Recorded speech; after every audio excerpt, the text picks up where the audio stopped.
Falcone welfare foundation અને વર્ષા foundation એમના દ્વારા આયોજિત આ કાર્યક્રમ ખાસ કમલનયનભાઈ આવે છે હમણાં આવી જ રીતે સત્કાર્યોમાં સતત સક્રિય રહી અને શ્રેષ્ઠી તરીકેનું કર્તવ્ય અને વર્ષા ફાઉન્ડેશનથી વિનોદભાઈ એક શિક્ષક તરીકેનું કર્તવ્ય અદા કરે છે. એટલે સમાજમાં આજે બાળકોની જે સમસ્યા છે એ ખૂબ ચિંતા પ્રેરે એવી છે. કેમ કે સંતતિ સારી ન હોય તો સંપત્તિનો કોઈ અર્થ નથી. સંપત્તિ ગમે તેટલી હોય પણ આપણે થયું છે એવું કે સંપત્તિ મીંડાઓમાં વધતી ગઈ અને સંતતિ આંકડાઓમાં ઘટતી ગઈ. હવે એ આંકડાઓમાં ઘટી ત્યાં સુધી તો વાંધો નહોતો, પણ એ સંસ્કારોમાં જ્યારે ઘટતી ગઈ, એ જ્યારે ક્વોલિટીમાં ઘટી, ક્વોન્ટિટીમાં ઘટી તો કઈ વાંધો ન આવ્યો એટલું, પણ ક્વોલિટીમાં જ્યારે એનો ઘટાડો થયો ત્યારે એક બહુ મોટો ચિંતાનો વિષય ઉપસ્થિત થયો કે આ પેઢીનું શું કરવું હોય. એટલે ભારતીય સંસ્કૃતિમાં ઋષિ મુનિઓએ આપણે તો આજે આવું થયું અને ચિંતા થઈને કઈક કામ શરૂ કર્યું, આપણી જેવી બધી સંસ્થાઓ, અને કરવું જોઈએ. પણ ઋષિ મુનિઓ હજારો વર્ષથી આ રહસ્ય સમજતા હતા, આનું મહત્વ સમજતા હતા. એટલે એને પેલા સંપત્તિનું મહત્વ ન બતાવ્યું, પેલા સંતતિનું મહત્વ બતાવ્યું. એટલે એમને પેલા કીધું કે પેલા દીકરો કે દીકરી એને કોઈ બેઝિક સંસ્કારો આપવાનું માતા પિતાનું કર્તવ્ય છે. એ પછી ગુરુનું કર્તવ્ય છે. માતા પિતાનું પૂરું થાય પછી સીધા સ્કૂલે મોકલી દીધા, આપણે કઈ કર્યું નહીં તો એવું નથી. પેલા માતા પિતાએ બરાબર પાયો નાખ્યો હોય પછી ગુરુ એની ઉપર બિલ્ડિંગ કરી શકે. પણ પાયો જ કાચો હોય તો શિક્ષક કે ગુરુ કે એ કાંઈ ન કરી શકે.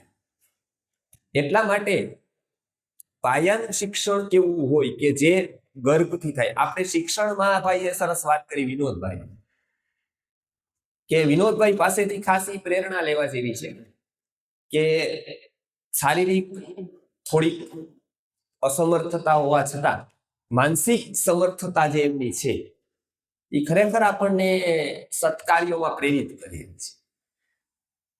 એટલે બાળકોમાં ખાસ કરીને આપણે એવું માનીએ છીએ કે શિક્ષણની શરૂઆત 5મા વર્ષથી થાય. 5મા વર્ષની એક દિવસ ઓછો હોય અને સ્કૂલમાં જાઓ તો એમ કે ના એલિજેબલ નથી, નામ ન નાખી શકે ગવર્મેન્ટની સ્કૂલ.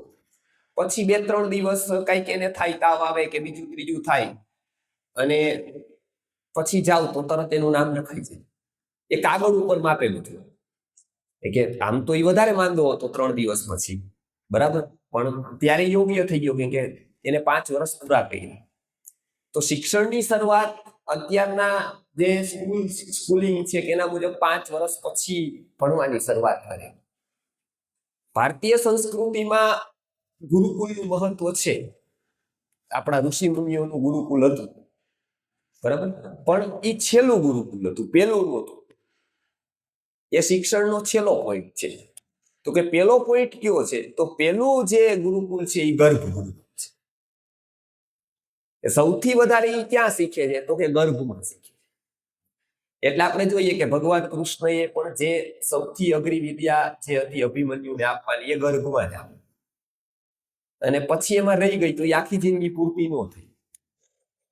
એટલે ગર્ભમાં શીખી શકાય, એ પછી ન શીખી શકાય. એટલે પેલી તો અવસ્થા ગર્ભની છે, જે પ્રત્યેક વ્યક્તિ અથવા તો માતા પિતાએ અથવા ખાસ માતાએ એનું આજે જ્ઞાન ક્યાંય બહુ વેર છે. અને મને ખૂબ આનંદ થયો કે વિનોદભાઈ એના ઉપર પણ કામ કરે છે. મને તો એવું હતું ખાલી ટ્રેનિંગ માહિતી આપે છે, પણ આના ઉપર પણ કામ કરે છે. એ બહુ સારી વાત છે કે ભારતની બધી સંસ્થાઓએ ખાસ આના ઉપર કામ કરવું જોઈએ. કેમ? તો આજે એક વાત ખાસ મારી શેર કરવી છે. ચિકિત્સામાં મેં વર્ષો આયુર્વેદની ચિકિત્સામાં કાર્ય કર્યું છે. પૂજ્ય ગુરુજી સાથે હું 14 વર્ષ રહ્યો. 7 વર્ષ અમારા આયુર્વેદ અને દર્શન શાસ્ત્રના અધ્યયનના થયા. બીજા 4 વર્ષ મારું ફૂલ ટાઈમ કાર્યકર્તા તરીકે, પ્રચારક તરીકે ગુરુજી સાથે હું રહ્યો. પછી એમના પીએ તરીકે રહ્યો. એટલે આમાં મેં 4 ચિકિત્સાલયો વારાણસીમાં સંભાળ્યા, બનારસ. 2 સ્પેશિયલી બહેનોના જે ગર્ભાશયના રોગો છે એના વિશેનું, અને ખાસ સાયકોસોમેટિક ડિસીઝ અત્યારે થાય છે, મનોશારીરિક રોગો જેને કહેવાય છે, તો એનું આયુર્વેદમાં વર્ણન છે. અને એના વિશે મેં કામ કર્યું ગુરુજી સાથે રહીને. ત્યારે એક મેં જોયું કે અત્યારે દિન પ્રતિદિન ભારતમાં જે બાળકોની સમસ્યા છે એમાં ખાસ એક સમસ્યા છે એ એવી છે કે અત્યારે ગવર્મેન્ટે સક્ષમ સંસ્થા સંઘની છે એમના સાથે રહીને બધા કાર્ડ ને બધું આપ્યું હતું અને એક સર્વે કર્યો હતો. તો અપંગતા છે ને કે 21 પ્રકારની અપંગતા, પહેલા 7 પ્રકારની થતી હતી અમારામાં તે ડિફાઈન, હવે 21 પ્રકાર એના આપ્યા છે. જુવેનાઇલ ડાયાબિટીસ છે, પછી બીજા બધા જેટલા પણ છે ટૂંકમાં, તો એમાં સિઝોફ્રેનિયા છે, ડાઉન સિન્ડ્રોમ છે, ઓટો ઇમ્યુન ડિસીઝીસ વાળા બાળકો છે, થેલેસેમિયા વાળા બાળકો છે. આવા બધાય થઈ અને ભારતની ટોટલ યદી સંખ્યા ગણીએ તો ખરેખર આપણને ચિંતા ઉપજાવે એવો આંકડો છે 4,98,00,000 પ્રકારની અપંગતાના. એટલે નાના નાના 3-4 દેશો થઈ છે. એમાં પણ માનસિક રીતે, શારીરિક રીતે તો બરાબર, પણ માનસિક રીતે જે દિન પ્રતિદિન વધી રહી છે, જે ભાઈએ વાત કરી કે હરેક એક ઘરમાં એક ગાંડો હશે, અને એક ગાંડો ઘરમાં હોય એટલી સ્ટોક નથી, ત્યાં બીજાને ગાંડા કરી નાખે. તો ડાયો હોય તો આપઘાત કરે, અને અડધો ગાંડો હોય તો પૂરો થઈ જાય. 2 જ રસ્તા રહીએ, કેમ કે એની સાથે જીવવું સહેલું નથી. એ સહેલું જ છે કે એવી સંસ્થાઓ જે એની સાથે કામ કરે છે. આજે મુંબઈની ઘણી બધી છે જ્યાં અમે અમુક ઔષધિઓ પ્રોવાઈડ કરીએ છીએ, અમુક એને માર્ગદર્શન, એની ચિકિત્સા, નિદાન, કેમ કે એ વસ્તુ લોકોને આજે એ ખબર જ નથી ઘણા બધાને કે એની સ્થિતિ કેવી છે. ગર્ભમાં થવાવાળી ભૂલોને કારણે આ દિન પ્રતિદિન આંકડો મલ્ટીપ્લાય થતો જાય છે. એટલે એના માટે આયુર્વેદની દ્રષ્ટિથી ગર્ભમાં શું ધ્યાન રાખવું જોઈએ એવું કમલનયનભાઈ એ સ્પોન્સર કર્યો, અને કમલનયનભાઈ પોતે આયોજન કર્યું હતું દિવ્ય સંતતિ યજ્ઞ, જે દર વર્ષે આપણે 3-4 જગ્યાએ કરતા હોય છે, બધી જગ્યાએ જ્યાં મેક્સિમમ લોકો લાભ લે, કે પોતે જાણીને કે અમારે શું ધ્યાન રાખવું જોઈએ સંતતિ માટે, અને એ પોતે નોલેજ લે અને પછી પોતે એ પ્રમાણે જીવે, આચરણ કરે, તો એ સંતતિમાં ઉતરે. જેમ ભાઈએ વાત કરી એમ કે ભાઈ આ એક પ્રકારનું એવું વિજ્ઞાન છે કે જેનું તમે આચરણ કરો એટલે એનું પરિણામ તમને દેખાય. એટલે આ એક વિષય કે જે ગર્ભ ગુરુકુળ. હવે બીજો વિષય જે છે એ ગૃહ ગુરુકુળ, એટલે કે ઘર પણ શિક્ષણનું કેન્દ્ર છે, ઘર પણ એક શિક્ષણનું સ્થાન છે. તો આપણે જ્યારે માતા પિતા બની જ ગયા છીએ બાયોલોજી, હવે એને સાચા માતા પિતા બનવાનું છે. બાયોલોજીકલી તો પશુ પણ બની જાય છે, એમાં તો માત્ર 2 શરીર જ જરૂરી છે, પણ બીજી ઘણી બધી પ્રોસેસ જરૂરી છે કે જ્યારે આપણે સાચા માતા પિતા બનવાનું છે ત્યારે બાળકને પેલી વસ્તુ કે એને સમજવાનું છે. હવે ભારતીય સંસ્કૃતિમાં શરીર ઈ એન્ડ નથી, શરીર ઈ એન્ડ નથી, એ પેલી શરૂઆત છે, એ સ્ટાર્ટિંગ છે ત્યાંથી. તો આપણે એના શરીરનું તો ધ્યાન રાખતા હોય, તાવ આવ્યો હોય તો ડોક્ટરને બતાવી આવીએ, શરદી ખાંસી થઈ તો ચિંતા થઈ જાય કે જલ્દી કંઈક કરો, બરાબર.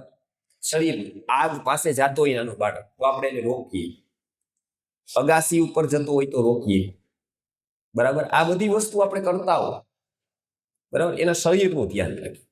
પણ આપણને ખબર નથી કે આપણે શરીરનું તો ધ્યાન રાખીએ છીએ, પણ પ્રાણનું ક્યારેય ધ્યાન રાખીએ છીએ, મનનું ક્યારેય ધ્યાન રાખીએ છીએ, એનાથી ઉપર બુદ્ધિનું ક્યારેય ધ્યાન રાખીએ છીએ, અને આત્માનું ક્યારેય ધ્યાન રાખીએ છીએ તો એ ખબર નથી.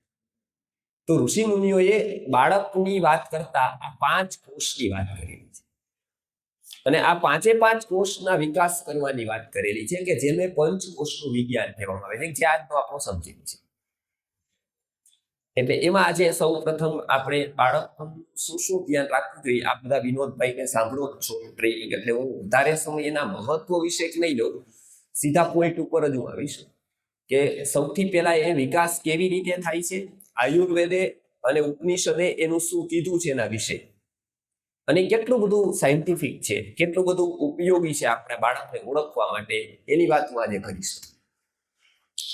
તો સૌ પ્રથમ જોઈએ તો બાળકનો જન્મ સુધીની વાત નથી કરતો, કે એ ગર્ભ વિજ્ઞાનનું આખું સેશન આવે છે અને ગર્ભમાં કરાવવાના 3 સંસ્કાર આવે છે. એ 3 સંસ્કારમાં પેલો પુંસ્વન સંસ્કાર હોય છે, બીજો અનવલોકન હોય છે અને ત્રીજો સીમંતોન હોય છે. કે જે આપણે આજે ભૂલી ગયા છીએ કે એ પુંસ્વન શું કામ હતો, અનવલોકન શું કામ હતો, સીમંતોન્નયન શું કામ હતો. બધાને નામ આવડે છે, એમાં કેટલાક લોકો તો કે શ્રીમંત છે, કાં તો કે શ્રીમંત છે, પણ એ સીમંત એટલે 5 અસ્થિની જોડ અહીંયા છે. સીમંત પંચ અસ્થિ સંધય, સ્ત્રીને અહીંયા 5 અસ્થિઓ ભેગી થાય છે, એને સીમંત કહેવામાં આવે છે. ત્યાં જ ન્યુરોકેમિકલ્સનું નિર્માણ થાય છે, ત્યાં જ ન્યુરોટ્રાન્સમીટર્સ બધા બને છે, જાય છે, આવે છે, અને એ સ્ટ્રોંગ થાય તો એના હોર્મોનલ બેલેન્સ લઈ અને બાળક માનસિક રીતે સ્વસ્થ આવે છે. એમના માટે સ્ત્રીનો ભાવ કામ કરે છે, જે પ્રસન્નતા હોય. એ પ્રસન્નતાનો ભાવ એમાં આવે એટલે સીમંતોન્નયન સંસ્કાર. ત્યારે આપણે એક ફંક્શન કરી દીધું આજે ભાઈ, આપણને એની વાત ખબર જ નથી. એટલે એ પ્રકારના સંસ્કારોને પ્રોપર સાયન્ટિફિક રીતે સમજાવી આયુર્વેદની દ્રષ્ટિથી એનું શું મહત્વ છે. અને આજે ઘણા બધા લગભગ ઓલમોસ્ટ દર મહિને 50 કપલ નવા ગર્ભ સંસ્કારમાં જોડાય છે, કોઈ પણ પ્રકારની ફી લીધા વગર. જે યજ્ઞ કરવાનો હોય, જે બી એની સામગ્રી હોય, એ પણ સંસ્કૃતિ આર્ય ગુરુકુલમ તરફથી અપાય, કે જેથી એને આવવાનું છે એમાં, અને એવા સંસ્કારો કરીને જાય છે. અને આજે ઘણા બધા લોકોએ સંસ્કૃતિ આર્ય ગુરુકુલમની આ ગર્ભ સંસ્કાર વ્યવસ્થાનો લાભ લીધો છે. એના માટેની 2 હેલ્પલાઇન છે, કે જ્યાં કોઈ પણ ગર્ભનો પ્રશ્ન હોય આયુર્વેદ રીતે, તો અમે એને પ્રોપર માર્ગદર્શન આપીએ છીએ. કોઈ કોમ્પ્લિકેશન હોય તો એ એલોપેથીમાં એની શું દવા થાય, હોમિયોપેથીમાં શું થાય, આયુર્વેદની અલગ અલગ કેટલા વિભાગોમાં કઈ કઈ દવાઓ થાય, એ બધી જ વસ્તુઓ અમે ફોન ઉપર બેન વૈશાલીબેન છે એ સમજાવી દઈએ છે. ડોક્ટરો પણ સેવા આપે છે. એટલે આવી રીતે એક થઈ. હવે બીજી વસ્તુ કે ઘરે જ્યારે જન્મ થઈ ત્યારે આપણે આ 5 કોષ વિશેનો આપણો અભ્યાસ હોય તો બાળકને વધારે સમજી શકીએ, એની તકલીફોને સમજી શકીએ, અને બાળકના વિકાસમાં આપણે સહભાગી થઈ શકીએ. એ 5 કોષની આજે વાત કરી છે. એને આપણે પંચકોષનું વિજ્ઞાન કહીએ છીએ. શિક્ષક માટે શીખવું ખાસ જરૂરી છે, કેમ કે પૂજ્ય ગુરુજી વિશ્વનાથ ગુરુજી એવું કહેતા કે એનેટોમી એન્ડ ફિઝિયોલોજી ભણ્યા વગરનો ડોક્ટર અને મનોવિજ્ઞાન ભણ્યા વગરનો શિક્ષક બે એક સરખા છે.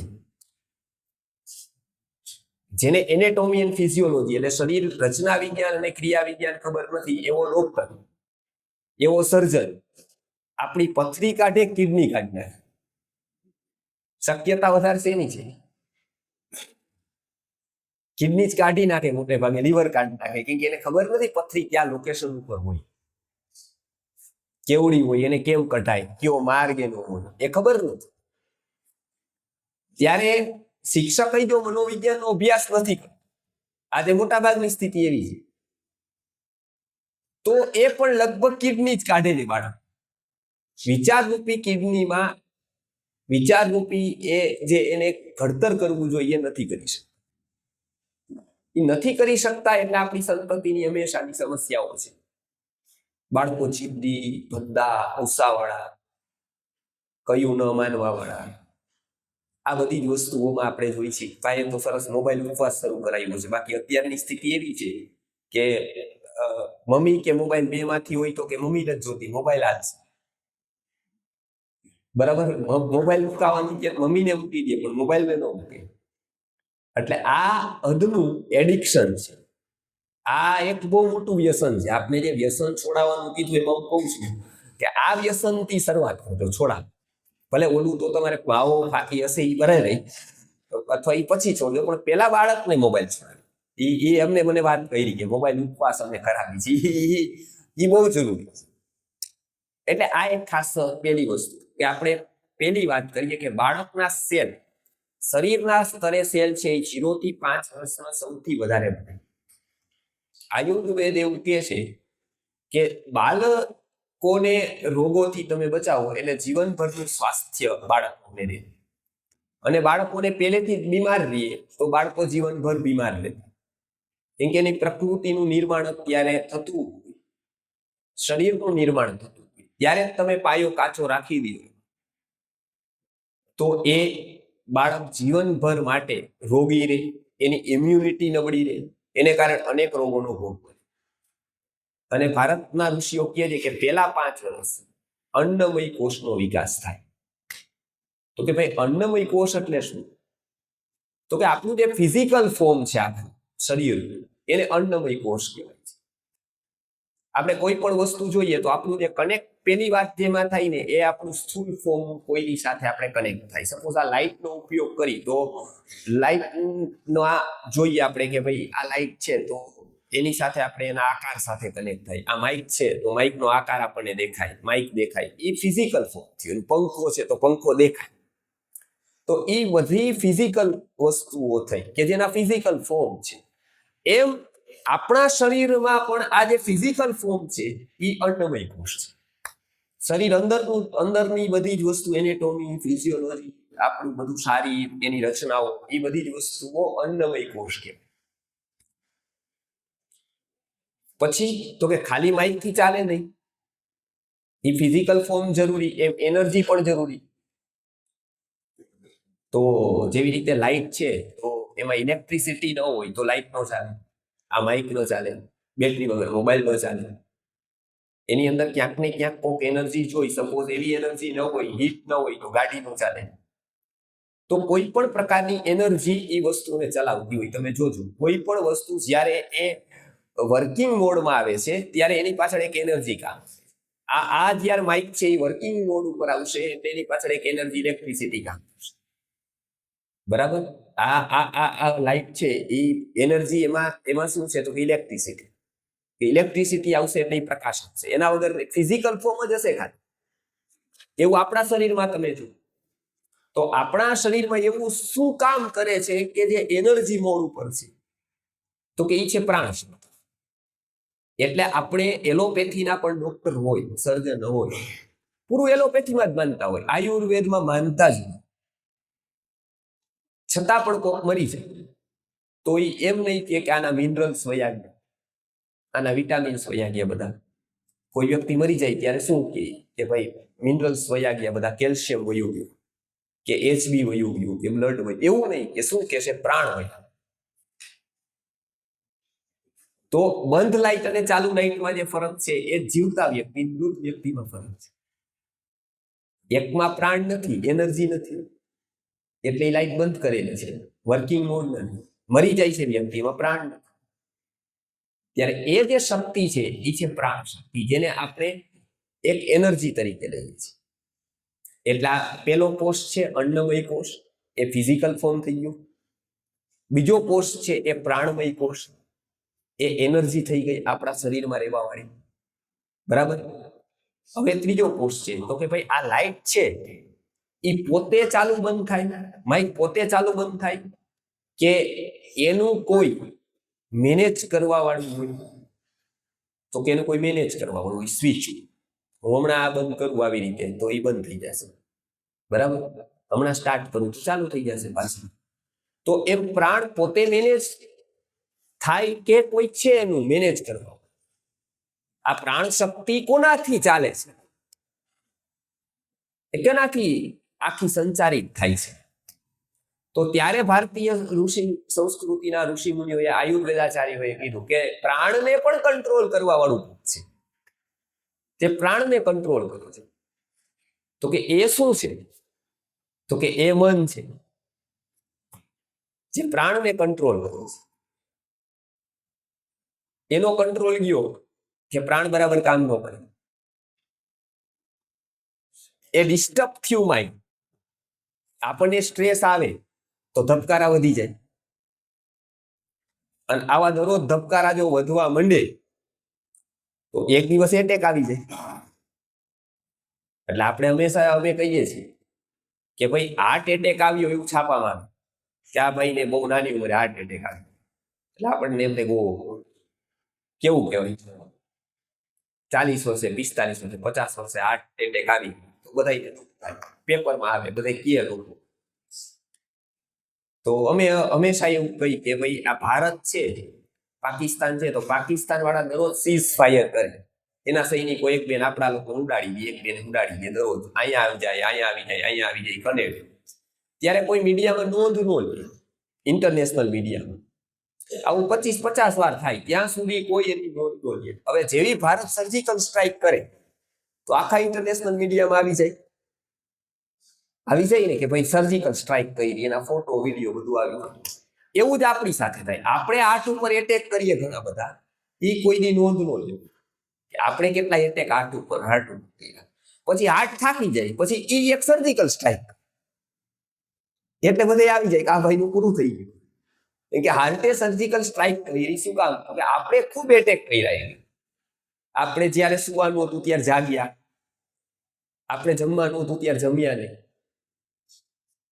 આપણે વિકૃત એવો આહાર લીધો, એનું જ્ઞાન ન રાખ્યું, આપણે ધ્યાન ન રાખ્યું કઈ હાર્ટનું કે ભાઈ આ હું સ્ટ્રેસ લઉં છું, જે 8 કલાકનું કામ કરવાનું તેનું 16 કલાક મંડી રહું છું, મારે સારું શીખવાનું હું શીખતો નથી, મારા હોર્મોનલ બેલેન્સ મારે કરવાનું એ થતા નથી. હવે આ વસ્તુ જ્યારે સતત થાય ત્યારે સ્ટ્રેસ અનુભવે અને એને કારણે પ્રાણ આપણો વિકૃત થાય. પ્રાણ વિકૃત થાય એટલે એટેક આવે, હૃદયમાં રહેલો પ્રાણ વિકૃત થાય. એટલે આયુર્વેદે કીધું છે કે એની ઉપર મન છે. આ ત્રીજું, એનું નામ છે મનોમય કોષ. એ પ્રાણને કંટ્રોલ, એ પ્રાણને મેનેજ કરવું. ચોથું છે એને આપણે બુદ્ધિ કહીએ છીએ. એ કંટ્રોલ કરે છે, મન મેનેજ કરે છે, બુદ્ધિ કંટ્રોલ કરે છે. તો એને આપણે ઇન્ટેલેક્ટ કહીએ છીએ, એને વિજ્ઞાનમય કોષ કહીએ છીએ ઉપનિષદમાં, આયુર્વેદમાં. અને લાસ્ટ વન એક પાવર હાઉસ છે કે જ્યાંથી આખી સપ્લાય છે ઇલેક્ટ્રિસિટી, એને આપણે આનંદમય કોષ, જ્યાંથી સપ્લાય છે.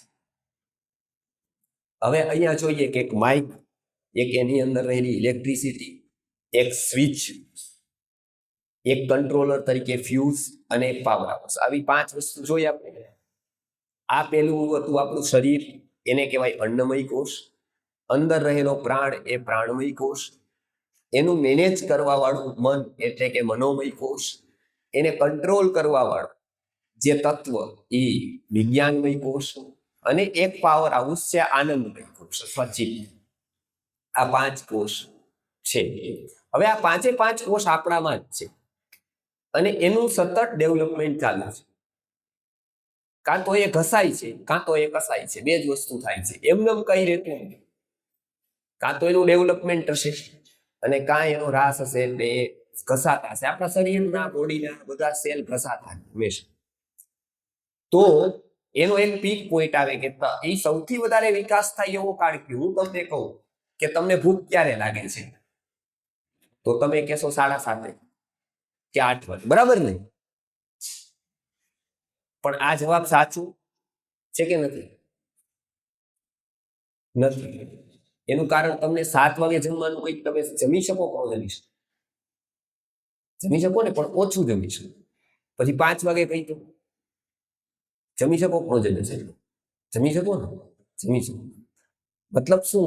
ભૂખ તો 5 વાગે છે, 6 વાગે છે, 7 વાગે છે, 7:30 પીક ઉપર જાય છે. એ પીક પોઈન્ટ છે કે જ્યારે અતિશય ભૂખ લાગે. એમ આ કોષનો વિકાસ હંમેશા થતા જ પણ એનો પીક પોઈન્ટ છે. એક એવા 5 પીક પોઈન્ટ છે. તો અન્નમય કોષનો વિકાસ, સૌથી શરીરનો વિકાસ ક્યારે થાય? સૌથી વધારે ક્યારે થાય? તો કે 0 થી 5. એ પીક પોઈન્ટ ઉપર છે અન્નમય કોષનો વિકાસ. ખબર કેમ પડે? તો કે બાળકને તમે કાંઈ પણ આપો, એક પુસ્તક આપો, ગુલાબનું ફૂલ આપો, પાણીની બોટલ આપો, એ શું કરશે? ગુલાબનું ફૂલ સૂંઘશે, પુસ્તક વાંચશે ને શું કરશે? મોઢા તરફ લઈ જશે. તમે જોયું છે? એ બધું જ ક્યાં લઈ જશે? મોઢા તરફ. કેમ કે એની એવી ટેન્ડન્સી થઈ ગઈ છે, એને ખાવું નથી, ભૂખ નથી, પણ એની એવી ટેન્ડન્સી છે કે મોઢા તરફ લઈ જાય. કેમ કે એના અન્નમય કોષનો વિકાસ.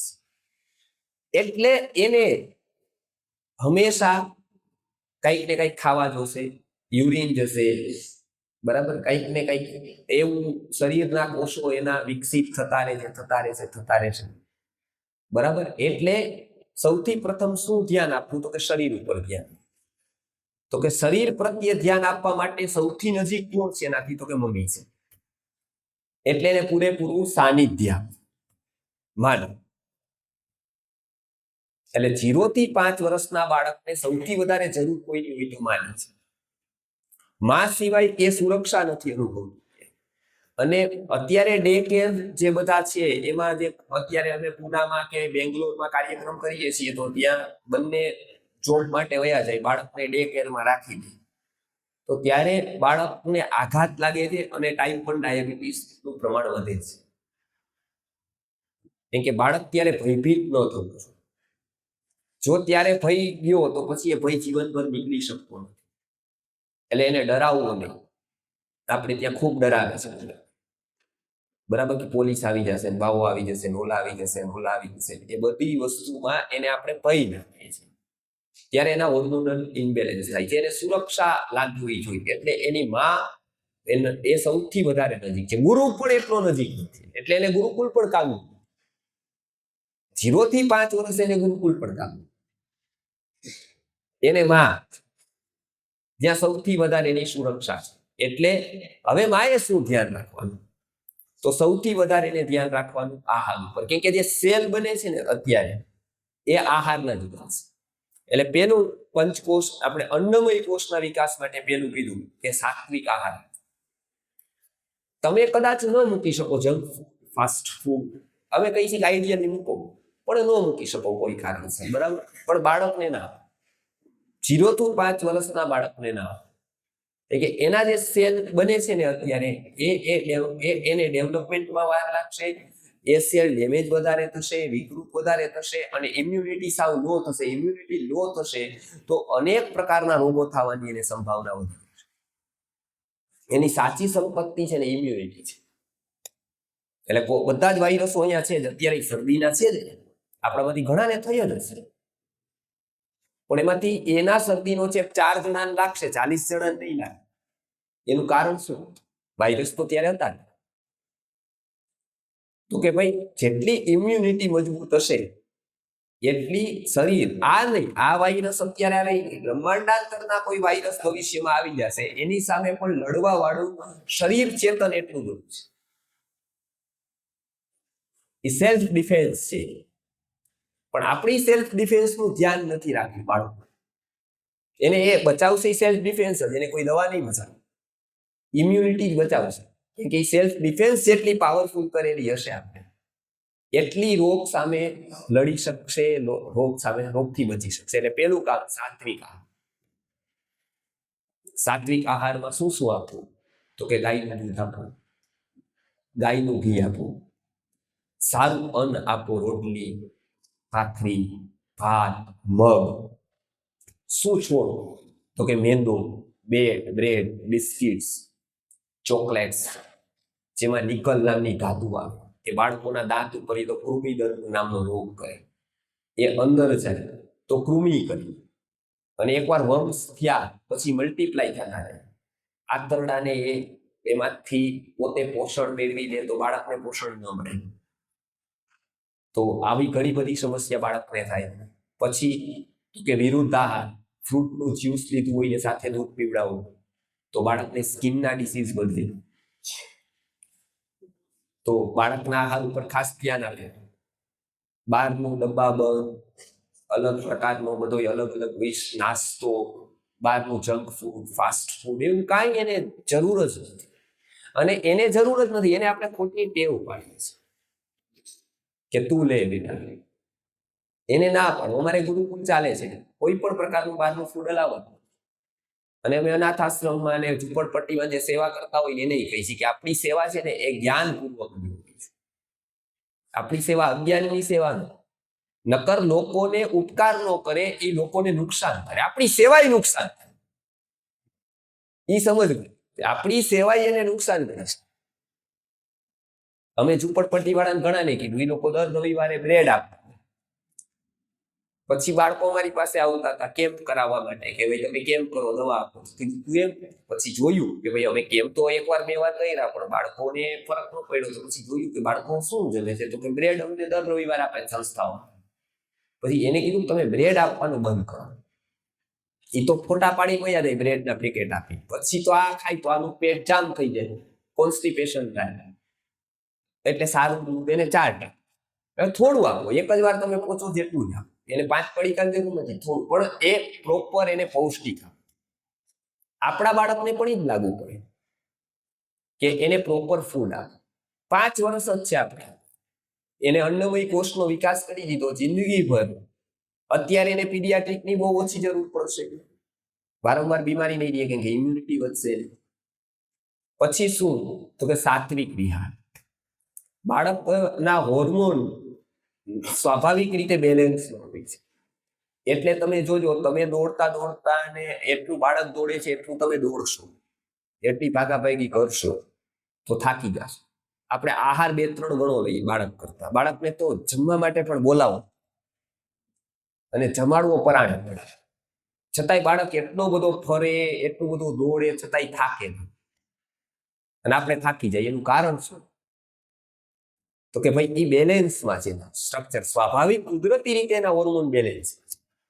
પણ આપણે એવો વિહાર આપીએ છીએ અને ખોટી આદતો પાડીએ છીએ, એ ઇનબેલેન્સ થાય છે. એ ઇનબેલેન્સ થાય ને પછી હોર્મોનને બેલેન્સ કરવાથી ઘટે. તમારી એક રિધમ તૂટે ને કોઈ પણ વસ્તુની, પછી એને સેટ કરવી બહુ કઠિન બને.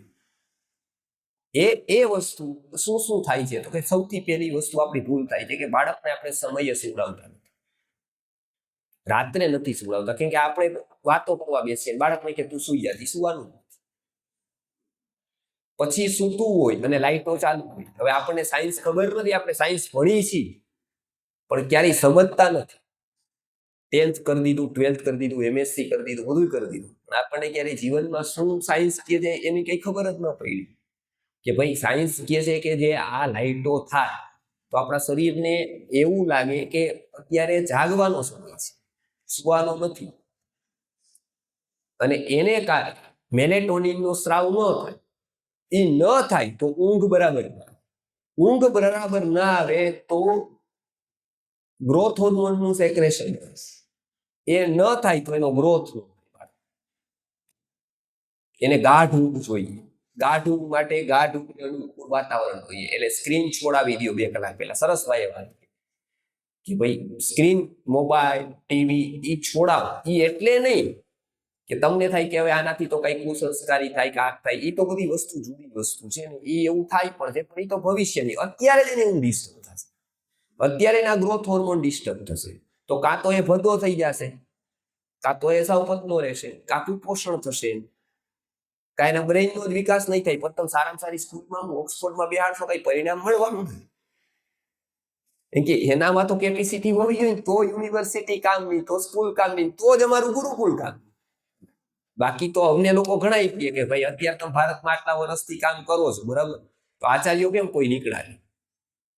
બરાબર, કે તમે દાવો તો કરો છો ભાઈ તમે આટલું બધું વર્ષોથી આ ભાઈ કહે છે ભાઈ 40-50 વર્ષથી કામ કરી દીધું, કેમ નીકળ્યા નહીં કોઈ લોકો? એવા નીકળવા જોઈએ ને 25-50 લોકો તો.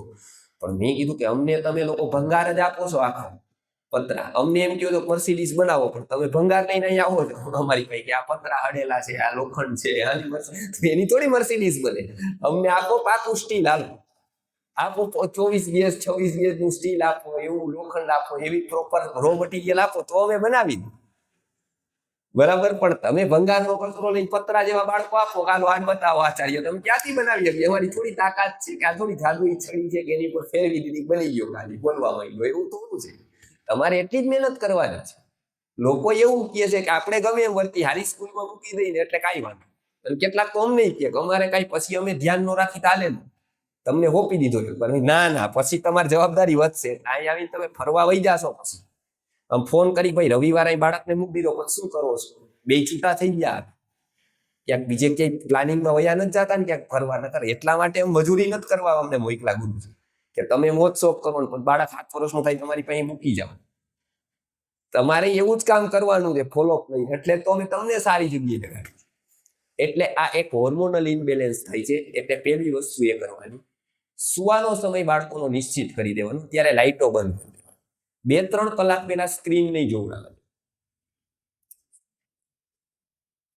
જમાડવાનું હોય તો સાંજનો આઈડિયલ સમય છે 7 વાગ્યાનો, 7:30નો. એ સમયે તમે ન જમતા હોય બાળકોને જમાડી દે. શું કામ? રાત્રે તમે મોડા જમાડશો તો આમાશયમાં આહાર આયુર્વેદની રીતે રહીએ, પછી પક્વાશયમાં, પછી ધાતુમાં ફેરવે. હવે શું થાય કે સુવાનો સમય હોય અને આમાશયમાંથી પક્વાશયમાં આહાર જવાની પ્રક્રિયા ચાલુ હોય. 9 વાગે એને જમાડ્યો હોય, 10 વાગે સુવાનું, ત્યારે આ પ્રક્રિયા ચાલુ હોય અને એ સુવે એટલે જો પ્રક્રિયા ચાલુ છે, એ સુવે છે એટલે એની ઊંઘ પ્રોપર ન થાય. જેમ કે અહીંયા કોક આપણે મિસ્ત્રી કામ કરતું હોય ને આપણે સુઈ આપણી ઊંઘ આવે. આ શરીરની અંદર પ્રક્રિયા ચાલુ છે અને એ સુવે છે એટલે ઊંઘ પ્રોપર ન થાય. ઊંઘ પ્રોપર ન થાય એટલે અનેક પ્રકાર, એક તો આપણી યાદ શક્તિ ઉપર પેલી અસર થાય. તમને એ ખબર છે કે ઊંઘનું કેટલું મહત્વ છે?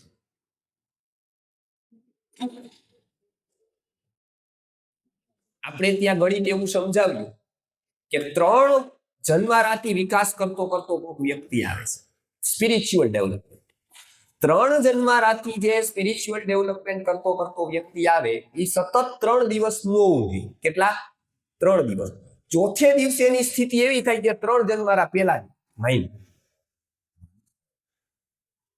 3 દી નો સુવે. મારા જેવો વ્યક્તિ, તમારા જેવા બુદ્ધિમાન વ્યક્તિ પણ 2 દી નો સુવે એટલે હું આવું પ્રવચન કરી જ દઉં છું. તમે આવી રીતે સાંભળી દો. અર્ધ પાગલ જેવી અવસ્થા થાય એ 2 જ દિવસે. ત્યારે ઊંઘ કેટલું કામ કરે, કેટલા હોર્મોનલ બેલેન્સ કામ કરે. આજ આપણે સૌથી મોટી સમસ્યા ઊંઘની થઈ મોબાઈલને કારણે કે લોકો રાત્રે સૂતી વખતે સાંભળતા. અને અમે બધા યુટ્યુબમાં સ્પીકરો, મોટિવેશનલ સ્પીકરો બધા આવી ગયા એટલે અમને ધારે ત્યારે ચાલુ કરી ગયા, ધારે ત્યારે બંધ કરી. હવે બસ મેહુલભાઈ થઈ ગયું, હવે બંધ થાવ. ચાલુ કરવો હોય ત્યારે ચાલુ થાય, પોઝ કરે ત્યારે પોઝ થાય. બરાબર? એ વસ્તુ કે એ રાત્રે સ્ક્રીન જોવે છે, રાત્રે એ લાઈટો મારીએ છે, એને કારણે આપણા શરીરનું ચેતાતંત્ર છે એ ડિસ્ટર્બ થાય છે. કેમ કે એ જીવંત છે, આપણે મૂર્છિત છીએ. જોજો, આપણું શરીર જીવંત છે, આપણે ગમે એવડી મૂર્છામાં હોવું જાય, એ જીવંત જ રહેવાનું છે. તમે કોઈક વ્યક્તિને બ્લડ નીકળી જાય છે, બરોબર, બહુ વધારે બ્લીડિંગ થઈ જાય ને પછી એનો મિત્ર આવીને કે ભાઈ તારું બ્લડ નીકળી ગયું, મારી પાસે ઘણું ઓવર છે, લઈ લે મારો એક બાટલો. કે મને વાંધો જ નથી. એને વાંધો ન હોય પણ એના શરીરને વાંધો હોય કે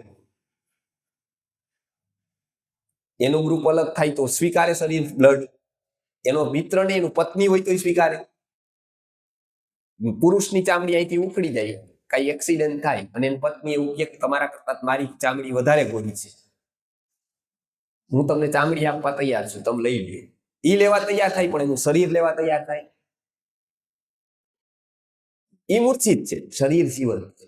આપણને ખબર નથી, આપણા શરીરને એક વાત ખબર જ છે બધી. આપણને આવું શીખડાવવામાં નથી કે શરીરનું આ મહત્વ છે ને. એને એ હોર્મોનલ ઇમ્બેલેન્સને કારણે અનેક પ્રકારના રોગો થાય છે. એટલે બીજી વસ્તુ, બાળકોનો વિહાર સાત્વિક. ડીજે બાળકો સાંભળે છે, અતિશય ખરાબ વાત છે. આપણા પ્રોગ્રામમાં જે ડીજે વાગે છે એનું આપણે ધ્વનિનું સાયન્સ નથી જાણતા. આયુર્વેદની દ્રષ્ટિથી એની ફ્રીક્વન્સી બહુ નેગેટિવ. એટલે અહીંયા સ્પેસ મેકર મુકાવેલું હોય એને લોકોને ના પાડે ડોક્ટર, હાર્ટ સ્પેશિયાલિસ્ટ. મારા ઘણા બધા મિત્રો છે, તો એ ના પાડે કે ભાઈ તમે. એનું કારણ એ એવું નથી કે સ્પેસ મેકર મુકાયું હોય એને જ નુકસાન થાય, એ હાર્ટને જ નુકસાન થાય. અને બાળકો સાંભળે તો એને ખૂબ નુકસાન થાય. તો આ વસ્તુ એના માઇન્ડ ઉપર, એના હાર્ટ ઉપર, શરીર ઉપર અતિશય નુકસાન વાળી થાય. અને યુએસએમાં આજે અમારે ઘણા બધા બાળકો આવે છે. અમારે બાળકો હમણાં થોડાક દિવસ પહેલા ગયા વર્ષે બાળકનું એડમિશન થયું હતું, પરાણે રાખી ગયા હતા. એ અત્યારે પુના શિફ્ટ થયા. મેં એક જગ્યાએ કીધું કે તમે ત્યાં રાખો બાળક. એ બાળકની વાત તમે માનશો કે એ અહીંયા રહ્યો તો આપણે બાળક. મેં લગભગ 22 દિવસ રાખ્યું. યુએસએ થી આવ્યા હતા અને એવા ઘણા બધા બહારના લોકો એડમિશન લેવા માટે બાળકને આવે છે. પણ મેં એ સમસ્યા જોઈ કે 22 દિવસ રહ્યો હતો. એ 9 વર્ષનું બાળક હતું, પણ એને એટલા બધા પિક્ચર્સ જોયા હતા હોલીવુડના કે એનું માઇન્ડ આખું વિકૃત થઈ ગયું હતું. એ અવસ્થાએ એ જે ત્યાં નાની નાની દીકરીઓ ભણે છે એને આવી રીતે જે જોતો એ નજરથી એ મેં જોયું કે એ કેટલો બધો વિકૃત થઈ ગયો છે. પછી એવી વસ્તુઓ એના માટે મેં જે ઓબ્ઝર્વ કર્યું, અમારે કાઉન્સેલિંગ કર્યું, સાયકોલોજીકલી કાઉન્સેલિંગ આવે, આયુર્વેદની દ્રષ્ટિથી એનું પૃથ્થકરણ આવે. એ કરીને એના માતા પિતાને કીધું ને, એ આશ્ચર્ય થયું ને એને દુઃખ થયું કે આટલી વાત અમને ખબર નહોતી, આ વર્ષોથી અમે સાથે. એ 22 દિવસમાં અમે એ જોયું, એની સાથે મૈત્રી કરાવીને કે એ એટલા બધા એ મિત્રોની સંગતમાં યુએસએમાં વિકૃત થયા હતા કે એક એના મિત્રએ તો પોતાના મમ્મી પપ્પાના બેડરૂમમાં પોતે હિડન કેમેરો અને લાઈવ જોયું. આવા બાળકો ત્યાં છે. એનું કારણ આપણે અત્યારે જે એને મોબાઈલ આપીએ છીએ ને એનો કંટ્રોલ આપણી પાસે નથી રહેતો. એ કેવો વિડીયો જોશે ને એ વિડીયો જોઈને એના માઇન્ડમાં કેવા વિચારો આવશે એ આપણે નથી કહી શકતા. આપણને એ સહજ લાગે છે, એ સહજ નથી. આનાથી બચાવો બાળકોને. સાહેબે જે વાત કરી કે એ વસ્તુ ખૂબ જરૂર. ભણાવવામાં ઓછું વધતું થશે તો ચાલશે, ટકા નહીં આવે તો એમાં કોઈ બહુ ફરક પડે. મારી દ્રષ્ટિથી તેમાં કઈ ફરક પડતો નથી. બરાબર, એને ઓછા આવે વધતા આવે જે છે એ બધું કાગળ ઉપરનો ખેલ છે. બરાબર, એ બધામાં કદાચ તમે માનતા હોય કે ભાઈ આટલા આવી જશે ભવિષ્યમાં આવું બનશે આવું બનશે, એવું કઈ હોતું નથી. એ જે બનશે ને એ આઈની પ્રોસેસથી બનવાનું છે. બરાબર, એટલે આ એક ધ્યાન રાખો, એનો વિહાર કરવો જોઈએ. કેટલાક વિહારોને કારણે ભૂલ થાય છે, થોડીક વાત આપણે કરીશ. આયુર્વેદના ક્ષેત્રમાં વર્ષોનો મારો બાળ ચિકિત્સાનો અનુભવ છે. એમાં કેટલા બધા અલગ અલગ બાળકોના પેશન્ટ તરીકે આવતા હોય તો એને સજેસ્ટ કરું. અત્યારે તો પૂરી સેવા જ કરું છું. કોઈ પ્રોફેશનલ પ્રેક્ટિશનર નથી મારી સાથે. મારા ગુરુદેવ ગયા પછીથી મેં પ્રોપર આ સંસ્થાનું સંચાલન સંભાળ્યું. સંસ્થા કેમ આગળ જાય, કેવી રીતે એ બાલ સ્વાસ્થ્યને હું પહોંચાડી શકું, એના માટે કમિટમેન્ટ આપ્યું મેં ગુરુદેવને કે હું આ તમારું કાર્ય સંભાળીશ. મારે હવે બીજી પ્રેક્ટિસ કરવાની મારે કોઈ જરૂર આમ છે નહીં મારા માટે, કે હું તો જે રિસર્ચ દવાના થતા હોય બધી કંપનીઓ કરતી હોય એના ફોર્મ્યુલેશન સેટ કરીને આપતો હતો વર્ષોથી. એટલે એ મારું કામ વર્ષોથી કંપનીઓ સાથે સંકળાયેલું. પણ આયુર્વેદના ક્ષેત્રમાં મને આ બધું મળ્યું તો એનો લાભ સામાન્ય વ્યક્તિને ને ખાસ અંતિમ વ્યક્તિને થાય, એ મારું હંમેશા ધ્યેય છે. ને પછી આવા બધા મિત્રો મળ્યા કે જે લોકો ખાસ આ કાર્યને પ્રમોટ કરે છે. ખાસ અહીંયા પણ લોકો એવા આવ્યા છે કે ક્યાંક ને ક્યાંક અમે લાડવા સાહેબ આવ્યા છે આત્મીયમાંથી, કે જે અમને ખાસ અમારા કાર્યોમાં બધે હોલ પ્રદાન કરીને બધી સેવા ખાસ અમને સપોર્ટ કરે છે. કમલનયનભાઈ જેવા ઘણા બધા લોકો મળ્યા છે. બીજા અમારા ગીતામાં આવનારા લોકો છે. તો એમાં એક બાળકી સોલાપુરની આવેલી મારી પાસે, ગયા વર્ષની વાત કરું તો. અને હું એટલે અનુભવ કહું છું કેમ કે સત્ય હોય અને તમને ક્યાંક ને ક્યાંક ઉપયોગી. હવે એને બેડ વેટિંગની સમસ્યા, એટલે પથારીમાં પેશાબ કરવો.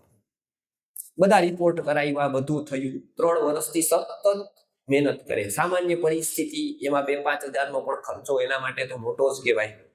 એટલે કોકે એને કીધું, એટલે અમારે ત્યાં એક કેમ્પ સ્પેશિયલ બાળકનો 3 દિવસનો કરી કે જેમાં કોમ્પ્લિકેટેડ ડિસીઝ માટે બોલાવી આખા ભારતમાંથી. આખા ભારતથી ડોક્ટર બોલાવી દઉં. જે મારા મિત્રો હોય આયુર્વેદમાં જે કામ કરતા હોય તો એ મને મારા આમંત્રણને માન આપી અને 7 દિવસ વગર પેલા એ આવે કે કોઈ અપેક્ષા વગર, કે અમે બધા મિત્રો એટલે ખાસ ભારતભરના એવા લોકોને બોલાવી લઉં. એ આવ્યા ત્યારે આટલી બધી ફાઇલ સાહેબ, અને ખબર નહીં કોઈ નિદાન જ ન થાય. એટલે પછી મેં જોયું કે એને બધી દવા આયુર્વેદ વાળાએ બરાબર આપેલી, હોમિયોપેથી વાળાએ બરાબર આપેલી, એલોપેથી વાળાએ એવું હતું કે એને દવા ખોટી થઈ હતી. અને તો ફાયદો કેમ ન થયો, એટલે આખું જોયું. રિવર્સ એન્જિનિયરિંગ છે કે ભાઈ શું શું છે. તો એમાં એવું હતું કે બાળકી જે છે દીકરી, એ સાંજે રમે, સાંજે રમત રમે, બધા છૂટે સાંજે રમત રમે. સાંજે રમત રમે એટલે તરસ લાગે. તરસ લાગે એટલે પાણી વધારે પીવે. પાણીનું કન્ઝપ્શન વધારે થાય, બરાબર. એટલે જેમ 6 વાગે થયું તો યુરિનમાં પરિવર્તન 2-3 વાગે થાય, ત્યારે ગાઢ ઊંઘ હોય. અને જ્યારે આ સમસ્યા થાય ત્યારે ગાઢ ઊંઘમાં જ થાય, બરાબર. ત્યારે આપણો કંટ્રોલ ન હોય આવેગ ઉપર. બાળકોનો ખાસ કે એની ઊંઘ ગાઢ, એને ગ્રોથ હોર્મોનનું સિક્રેશન કરવા માટે કુદરત એ જ ગાઢ ઊંઘ આપી દે. જે વૃદ્ધોને ગાઢ ઊંઘ ન હોય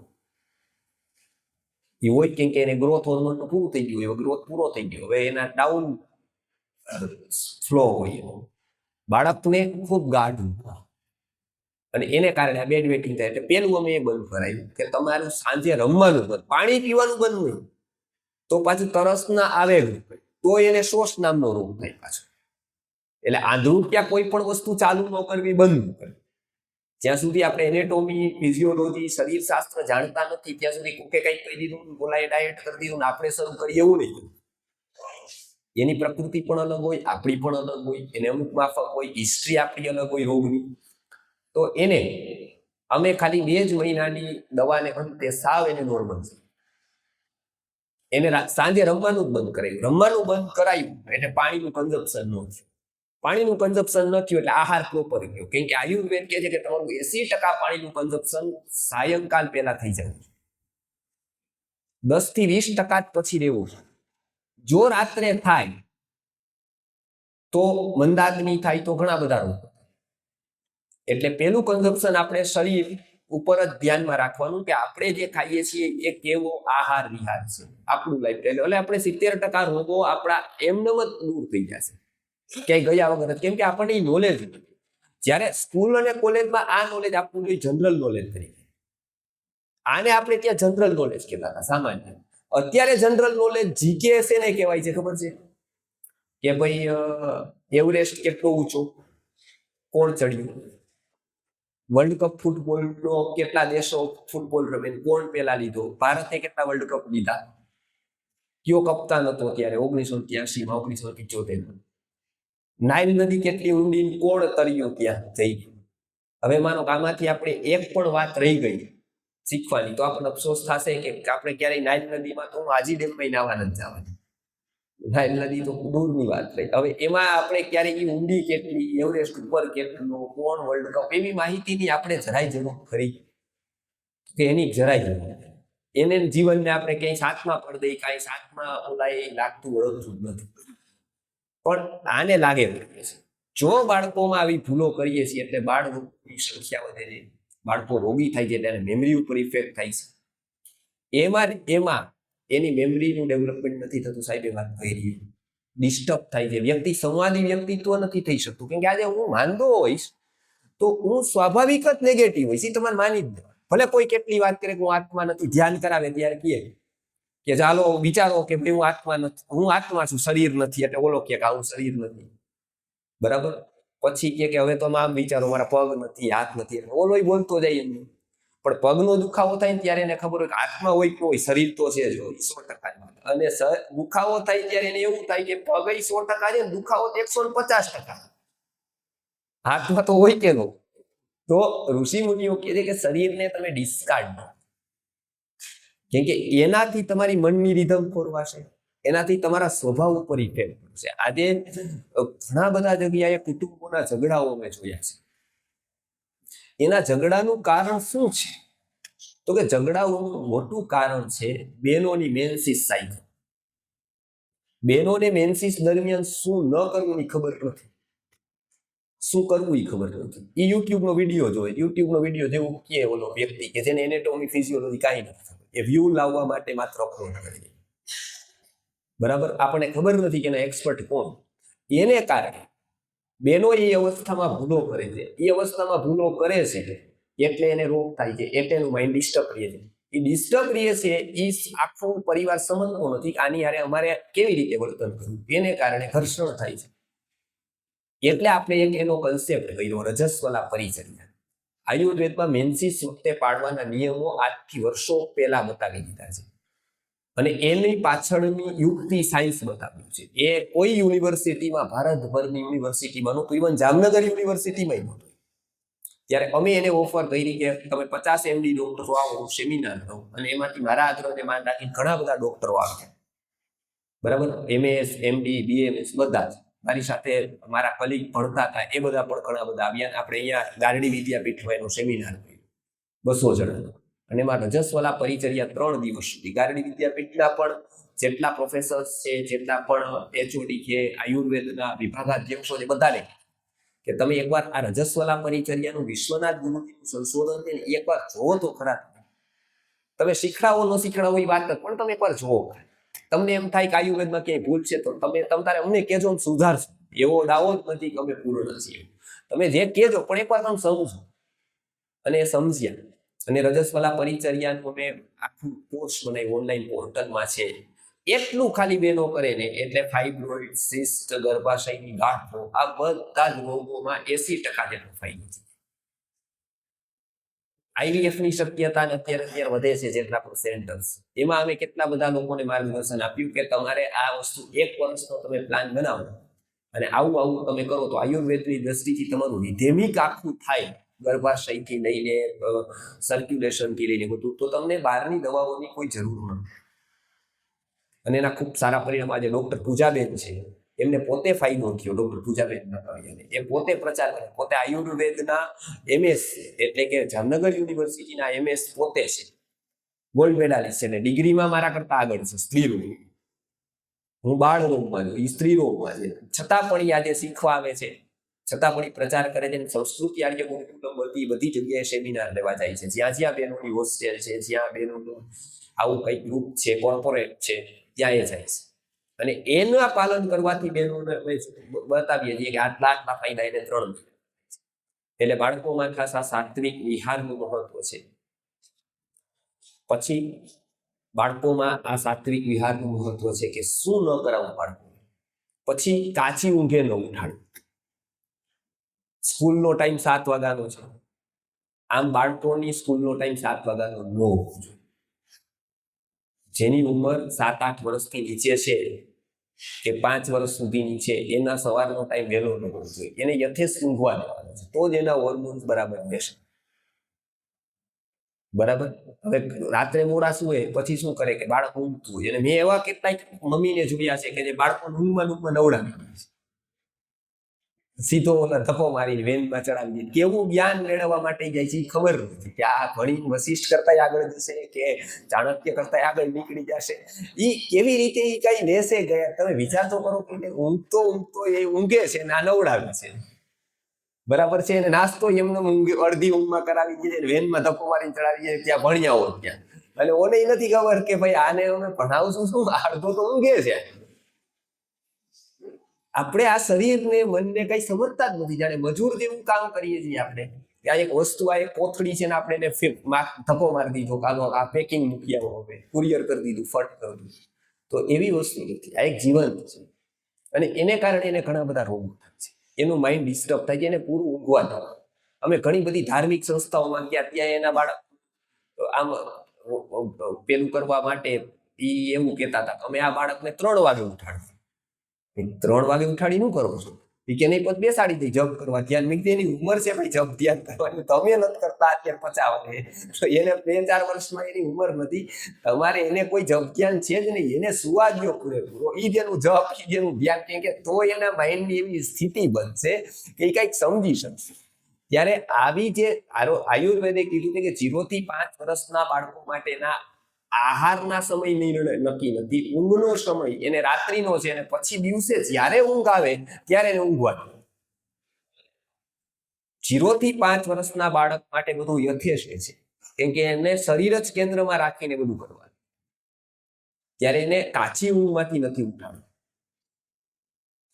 પરાણે નથી બેસાડવાનું, એને કોઈ પ્રકારનું જ્ઞાન, એને અત્યારે જ્ઞાનની તૈયારી કરાવવાની છે, એને નોલેજ આપવાનું નથી. એના જે ઇન્સ્ટ્રુમેન્ટ છે ને બધા એ સ્ટ્રોંગ કરવાના છે. ઘડો બનાવવાનો હોય, પાણી પછી ભરાશે, પણ આપણે કાચો લઈ આવીને પછી કુવામાં નાખી સીધો તૂટે સીધો.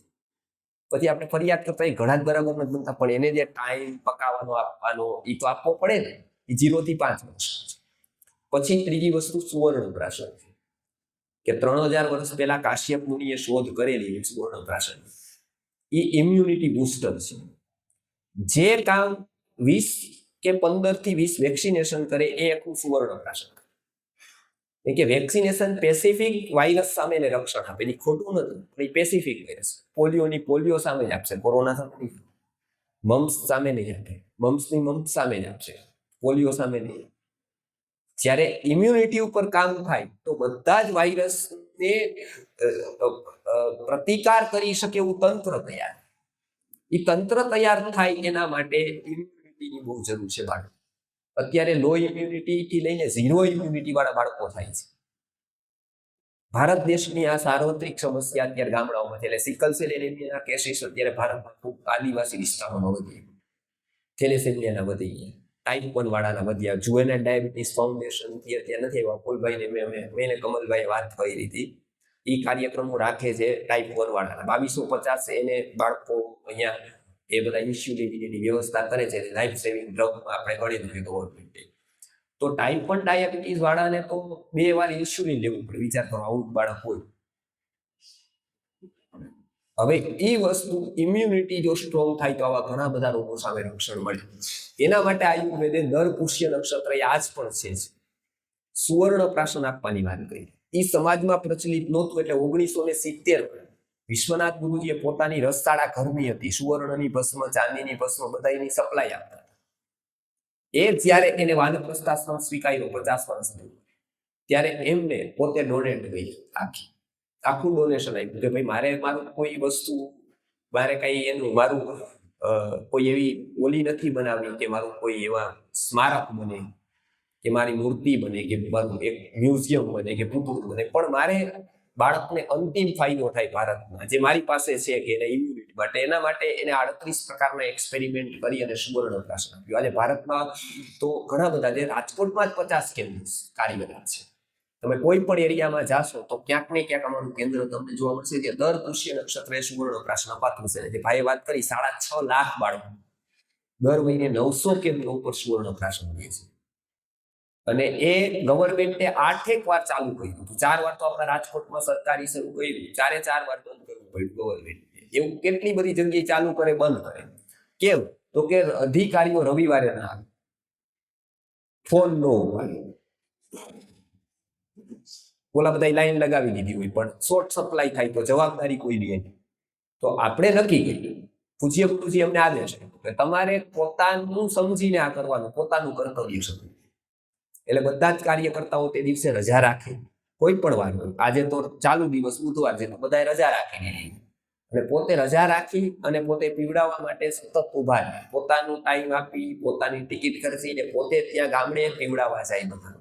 અને એની સપ્લાય સુવર્ણ પ્રાશનની અમે સંસ્કૃતિ આર્ય ગુરુકુલમ પરિવાર, ગોપાલભાઈ છે, આ જીવાણી પરિવાર છે, બીજા ગોપાલ કેટલા બધા લોકો આમાં સપોર્ટ કરે. અને લોકોને કહીએ કે તમે પણ ગામડે ગામડે જ્યાં પહોંચ્યું નથી ત્યાં પહોંચાડો, જેનાથી ઇમ્યુનિટી એની સ્ટ્રોંગ થશે. બાળકોની ઇમ્યુનિટી સ્ટ્રોંગ થશે તો ઘણા બધા રોગોથી બચી શકશે. એટલે આ સુવર્ણ પ્રાશન બહુ મહત્વની વસ્તુ છે અને એનું વિશેષ માહિતી વૈશાલીબેન આપશે તમને. દર પુષ્ય નક્ષત્ર એ આપવાનું 28 દિવસે એકવાર આવે છે, એટલે એ પણ ડેઈલી પણ આપી શકો. એ મેમરી માટે હોય છે અને ઓલું ઇમ્યુનિટી માટે હોય છે. ઇમ્યુનિટી માટે તો બધા ખાસ આપે છે, એ એક બહુ મહત્વની વાત છે. પછી સદૌષધ, બાળકોના કેટલાક એવા ઔષધો છે કે જે તમારે જાણી લેવું જોઈએ. જેમ કે બાળકોને કૃમિ થાય તો એને અજમા અપાય, વિડંગ અપાય. બાળકોને કડવો રસ નાનપણથી જ અપાય, જેથી કરીને ડાયાબિટીસથી લઈ અને બીજા કૃમિ જેવા રોગોથી એને રક્ષણ મળે. આપણે બાળકોને એક જ રસ આપીએ છીએ, મીઠું અથવા ખાટું, પણ એને આવા નાના નાના ઔષધો આપણા દાદી શીખવતા હતા પહેલા.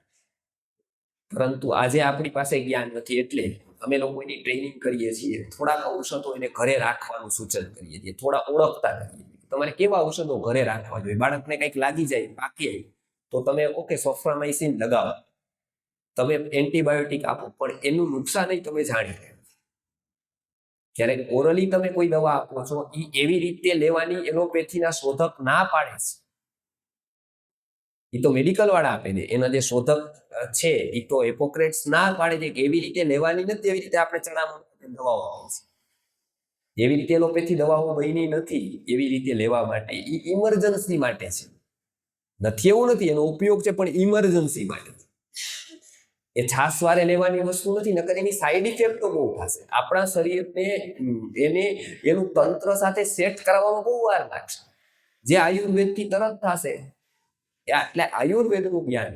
બાળકને તાવ આવે તો શું કરવું, શરદી થાય તો શું કરવું, એનાથી ફ્લૂ નો થઈ જાય તો શું કરવું, કૃમિ થાય તો શું કરવું, દાંત સડી જાય તો શું કરવું, એ સડે નહીં એના માટે શું કરવું. ને એક ખાસ આની એટલે જરૂર છે કે નકર એનો ઉપાય એ રીતે એ ડોક્ટરો જોતા બહુ ઓછા ડોક્ટરો છે. ભારત આખામાં આટલા મોટા દેશમાં 12 લાખ જ રજિસ્ટર્ડ ડોક્ટરો છે.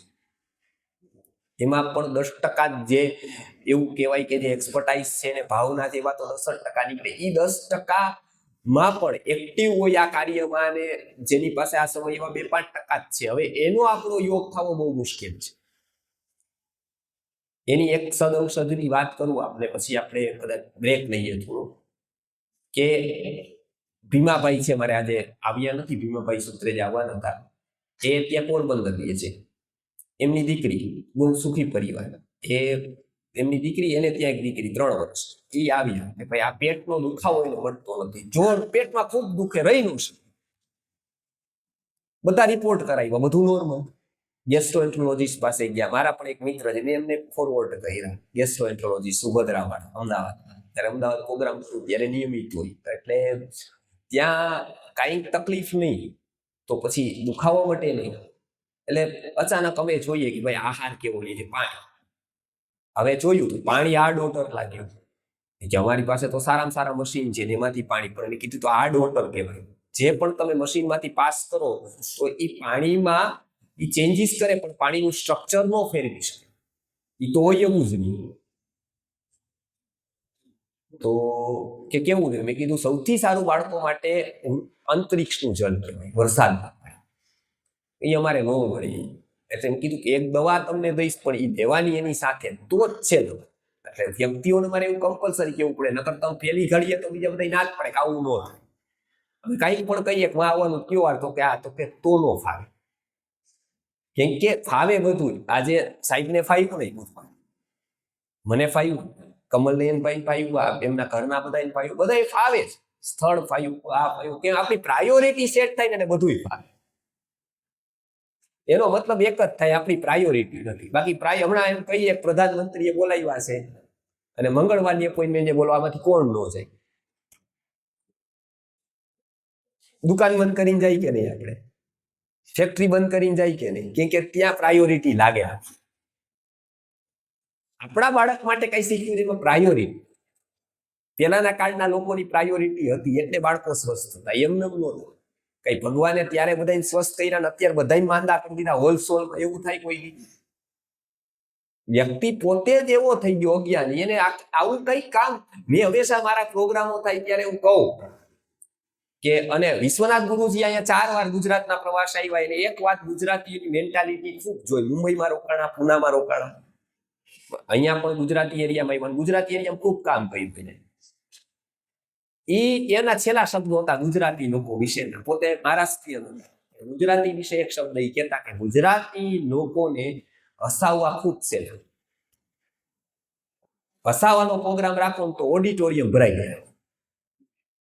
કે કલ્પના જ કલ્પના હોય. એક દી ઓલા બેને ઓલા આમ કર્યું, ઓલા બેને એકવાર બે જાતા હતા, એમાં આવું થયું, ખડખડાટ બધા હસી. અહીંથી નહીં, લંડન સુધી બધું એવું જ. લંડન, અમેરિકા બધે 3 કલાક પછી તો કે પછી કાયમ હસી લીધું, પૂરું થઈ ગયું. પછી જીવનમાં કોઈ ફરક નહીં, એનું કોઈ પરિણામ શું? રાષ્ટ્ર કાંઈ. હસાવા બહુ છે તો એમાં હોલ ભરાઈ જાય આખા. રડાવા એનાથી છે, એમાં પંડાલ ભરાય. કથા હોય અને એમાં મનો એવું કે રામ વનમાં ગયા, મને આમ કર્યું, મને આમ કર્યું, એટલે આપણે રડવા માંડી. બેનો ખાસ રડવા માંડી. બરાબર. આ દુઃખ પડ્યું સીતાને. આપણે ભલે સીસાઈ 3 સાસુ ના આવી, આપણે એકઈ કંટાળી ગયા હોય, આપણે સાસુ આપણાથી કંટાળી ગયા હોય. બરાબર. આપણે માત્ર હોવાનું જોઈએ, પછી તો જે કરતા હોય જ કરવાનું, બીજે નહીં. આપણે માત્ર સાંભળીને રડી નહીં બસ. એકવાર ભિખારી છોકરો જોઈ, તું આને કેવું એમ કરીને રડીએ, પછી કઈ ફરક ન હોય. કે રડવું મફત હોય, એમાં કઈ ચાર્જ ન લાગતો હોય, જીએસટી નથી આંસુ ઉપર. બરાબર. એટલે આપણે એને કાઢી. તો એ કે હસાવા સેલા, રડાવા એના છે. કે તમે વાત કઈ પણ કાલ્પનિક કરો, સૌરાષ્ટ્રની કરો, નોની કરો, નોના પાડિયા બંધાઈ ગયા, ઓલા શહીદ થઈ ગયા, તરત રડવા માંડે બધા. પણ જગાડવા સૌથી વધારે. આ કાર્યક્રમ છે ને એ કમલભાઈ ને વર્ષા ફાઉન્ડેશન જગાડવા માટે.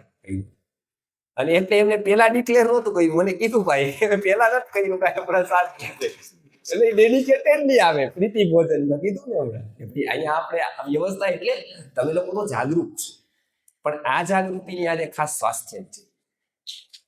આયુર્વેદને આપણે ગામડે ગામડે પહોંચાડવાનું છે, જેથી આવા રોગોથી આપણે બચી શકીએ. ભલે આપણે કોઈ પણ સંપ્રદાયને ફોલો કરીએ, કોઈ ધાર્મિક માન્યતાને, એનાથી અમને કઈ મતલબ નથી. અમારું ક્લિયર વિઝન છે કે આયુર્વેદનું જ્ઞાન ઘર ઘર નહીં પહોંચે ને તો આજે કેન્સર કેટલો ભરડો છે. અજાબ ગામમાં અમારું સુવર્ણ પ્રાશન કેન્દ્ર આલે છે, જુનાગઢ જિલ્લા. ત્યાં અમારું કેન્દ્ર છે. ત્યાં 70% ગામમાં કેન્સર છે. 70% ગામમાં કેન્સર છે. બીટી રીંગણા ઈ જ સપ્લાય આપતા રાજકોટ. આપણા બીટી રીંગણા ખાતા કર્યા રાજકોટ ને તે જ ગામે કર્યા. આજે એ જ ગામમાં બીટી રીંગણા એટલા ઉગ્યા ને એટલા ખાતા બધા. એને કારણે આજે કેન્સર ક્યાં થઈ ગયું આપણને ખબર નથી. આપણા શરીર ઉપર એક એક આહાર દ્રવ્યોની અસર થાય છે. એવું કઈ ન થાય એવું કઈ આપણે કઈ એવું ન થાય, એ થાય જ. હું એમ કહું પ્રધાનમંત્રી નથી માનતો, મુખ્યમંત્રી નથી, જીએસટી નથી માનતો, એવું થોડું થાય. મારે વેચે તો મારે પેનલ્ટી આવે જ. એમ આપણા શરીરમાં કઈ આહાર દ્રવ્ય જઈને ઇફેક્ટ છે. આવા સદ ઔષધો અમે શિબિરમાં શીખવીએ.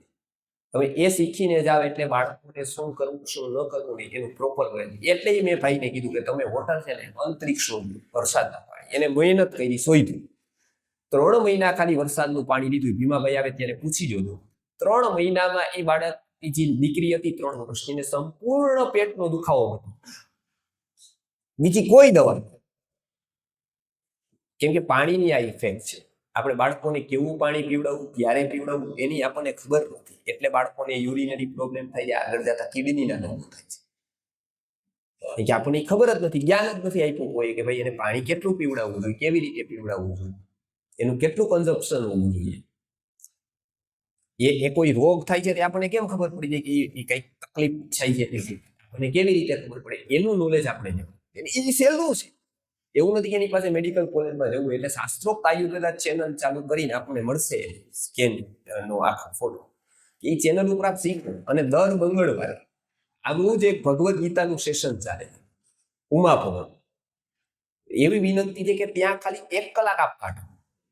બાળકોનો માનસિક વિકાસ કરવા માટે જેમાં વર્ષા ફાઉન્ડેશન બહુ ઉપયોગી છે.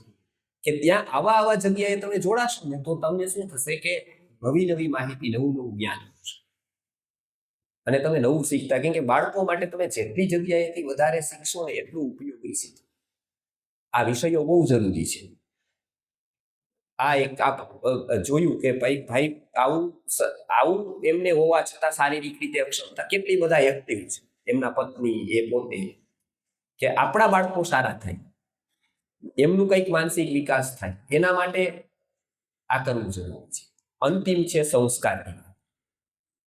5મી વસ્તુ છે અન્નમય કોષના વિકાસ માટે ભારતીય સંસ્કૃતિના 16 સંસ્કાર કીધા. એમાં 8 સંસ્કારો તો 5 વર્ષ સુધી રહેશે. 0 થી 5 વર્ષમાં અડધો, મતલબ કેટલો મહત્વનો કાળ છે જીવન. 50% તો અહીંયા 0 થી 5 વર્ષના જ છે. તો એ સંસ્કારો આપણે એને અત્યારથી આપીએ 0 થી 5 વર્ષ. કેમ કે એ એના ભાવ જગત ઉપર ઇફેક્ટ કરે છે, એની ચેતના ઉપર ઇફેક્ટ કરે છે. એ સમજ કે ભાઈ આ સંસ્કાર કેમ હતો, આ કેમ હતો, આ કેમ હતો, આ કેમ હતો. એની પ્રત્યેકની એક રીતિ છે, પ્રત્યેકની એક ઇફેક્ટ છે. કર્ણવેદ શું કામ હતું, આ શું કામ હતું, આ શું કામ, એનાથી એના એનેટોમી ઉપર શું ઇફેક્ટ થાય છે, એનાથી એના બોડી ઉપર શું ઇફેક્ટ થાય છે, એનાથી શું ઇફેક્ટ થાય, એની પ્રત્યેકનું એક કારણ છે. વિના કારણ કાંઈ નથી. એટલે અહીંયા અન્નમય કોષની વાત પૂરી થાય છે. પ્રાણમય કોષની વાત બહુ મહત્વની છે, સમજવા જેવી છે. એનું સાયન્સ કદાચ આ પહેલી વાર જ મને લાગે છે ત્યાં સુધી સમજશો કે આખો લુપ્ત કન્સેપ્ટ હતો. પૂજ્ય હજારો પ્રથમ સંશોધન કરી, કેટલી રાતો ઉજાગરા કરી અને વારાણસીમાં બેસી અને એમને આખો આ કન્સેપ્ટ ડેવલપ કર્યો છે. એ મુજબ જો આપણી સ્કૂલોમાં, કોલેજોમાં ભણતર શરૂ થાય તો આપણી યુવા પેઢીને હું કહું છું કે આપણી યુનિવર્સિટીને હવે ભવનો બનાવવાની જરૂર. હવે ખૂબ સ્ટ્રક્ચર બનાવી દીધા સિમેન્ટના, ખૂબ આપણે એજ્યુકેશનમાં આગળ. હવે આપણે એમાં પ્રાણ પૂરવાની જરૂર છે. શરીર ઘણાય તૈયાર છે, એમાં પ્રાણ, એને જીવતા. હવે એવા લોકોની જરૂર છે કે જે આમાં પ્રાણ કરી શકે. એ પ્રાણમય કોષનો વિકાસ કેવી રીતે થાય, કેમ સમજાય, એ જે ભારતમાં કોઈએ પ્રથમવાર કીધું, આ પ્રાણમય કોષ વિશે કામ કર્યું પંચકોષના સિદ્ધાંત અંતર્ગત, અને એને કારણે ગુરુકુળો આવા ચાલતા હતા. તો એ પૂજ્ય વિશ્વનાથ ગુરુજી વારાણસીમાં કર્યું. આજે ઘણા બધા ગુરુકુળ, એમને હતા ત્યાં સુધી 18 ગુરુકુળને માર્ગદર્શન આપ્યું. અત્યારે પણ સંસ્કૃત આર્ય ગુરુકુલમનો કોર્સ, આખો ટીચર્સ ટ્રેનિંગ પ્રોગ્રામ 4.5 કલાકનો છે. હમણાં ત્યાં બધી સ્કૂલો કરાવેલી. હમણાં ભરતભાઈ ગાજીપરાની છે સર્વોદય સ્કૂલ, એમાં થયો હતો, શિશુ મંદિરમાં થયો હતો. 4.5 કલાકના સેશન અમારા પંચકોષ ઉપરના થાય, એ શિક્ષકો માટેના. એનો સૌથી વધારે મુખ્ય અમારો જે કોર પોઈન્ટ હોય, એ સૌથી વધારે સંશોધન અમારું જો હોય તે પ્રાણમય કોષના વિકાસમાં છે. એની હવે વાત આપણે શરૂ કરીએ છીએ.